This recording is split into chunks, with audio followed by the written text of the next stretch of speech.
కాళేశ్వరంలో నేటి నుంచి 9వ తేదీ వరకు మహాకుంభాభిషేక మహోత్సవాలు జరగనున్నాయి.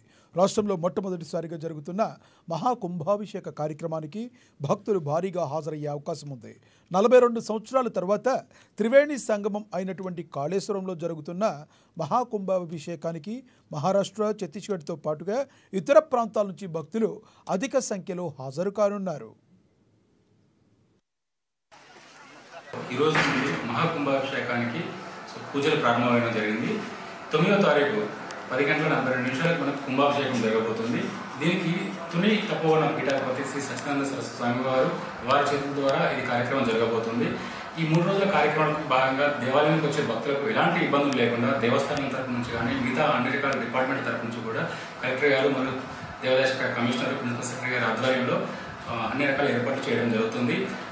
వివిధ ప్రాంతాల నుంచి కలెక్షన్ రావడానికి కానీ ఆర్టీసీ వారి బస్సులు ఏర్పాటు చేయడం జరిగింది. ఆర్డబ్ల్యూఎస్ డిపార్ట్మెంట్ నుంచి డ్రింకింగ్ వాటర్, డాక్టర్ దగ్గర షవర్ సిస్టమ్ కానీ, బ్లడ్ చేంజింగ్ రూమ్స్ కానీ ఏర్పాటు చేయడం జరిగింది. అలాగే దేవాలయాన్ని ఈ 3 రోజులు కూడా విద్యుత్ దీపాలతో అలంకరించడం జరుగుతుంది. అలాగే పూలతో కూడా అలంకరించడం జరుగుతుంది. అలాగే దేవాలయంలో వచ్చే భక్తులకి ఉచిత ప్రసాదం కూడా మనం ఇంట్రొడ్యూస్ చేయడం జరిగింది. వచ్చే భక్తులందరూ కూడా ప్రసాదం తీసుకోవాలనే ఉద్దేశంతోనే పులిహోరను ఉచితంగా పంపించడం జరుగుతుంది. అలాగే భక్తులకి అన్నదానం కూడా ఏర్పాటు చేయడం జరుగుతుంది. అలాగే మనకు స్వామీజీ పైకెక్కి ఇవన్నీ చేయడానికి గాను ప్రతి దేవాలయం, ప్రతి గోపురానికి, ప్రతి దేవాలయానికి కూడా స్కాఫోల్డింగ్ అంటే పరంజాలు కూడా ఏర్పాటు చేయడం జరిగింది. సో దానిపైన మనకు 10 గంటలకి పూర్ణాహుతి ఉంటుంది. 15 నిమిషాలకి జిల్లా కలెక్టర్ కార్యాలయంలో